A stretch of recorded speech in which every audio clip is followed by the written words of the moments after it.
to stamp out terrorism and support the Afghan government in providing security for their own people.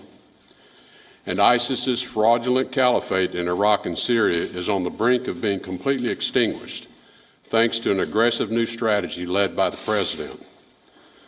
What we have accomplished, we have done as a team. Similarly, Secretary Mnuchin has levied economic sanctions on North Korea and related entities.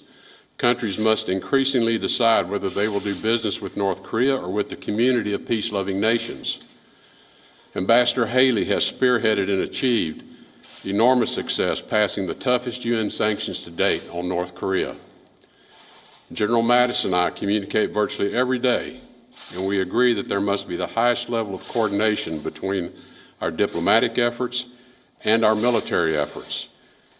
You can't have a stronger partner than a Secretary of Defense who embraces diplomacy, and I hope he feels he has the partner he needs at the State Department.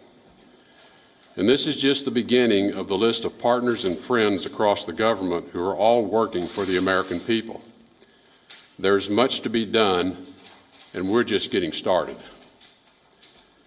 To address a few specifics that have been erroneously reported this morning, the Vice President has never had to persuade me to remain as Secretary of State because I have never considered leaving this post.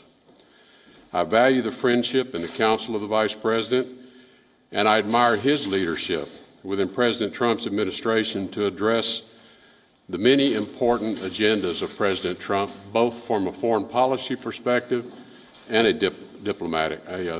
domestic objective.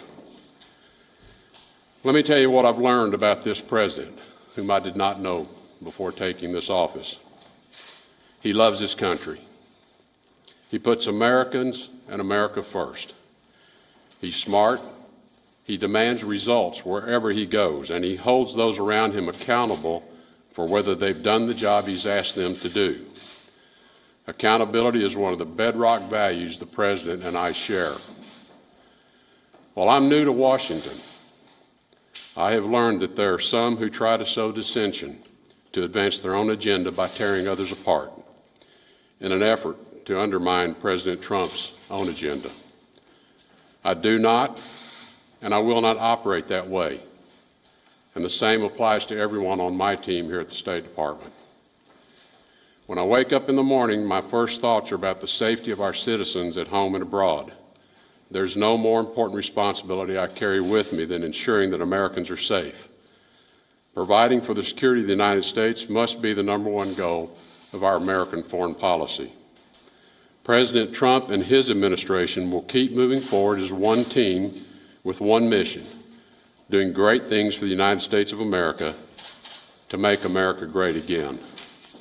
Thank you. Is that the only thing that you consider to be erroneous in that article? I think it's the most important element of the article is to reaffirm my commitment to this role that President Trump's asked me to serve and to dispel with this notion that I have ever considered leaving. I have answered that question repeatedly. For some reason, it continues to be misreported. There's never been a consideration in my mind to leave. I serve at the appointment of the President, and I'm here for as long as the President feels I can be useful to achieving his objectives. Mr. Secretary, do you agree with Secretary Mattis that the United States should stay in the JCPOA? We'll have a recommendation for the President. We're going to give him a couple of options of how to move forward to advance the important policy towards Iran. As you've heard us say many times, the JCPOA represents only a small part of the many issues that we need to deal with when it comes to the Iranians.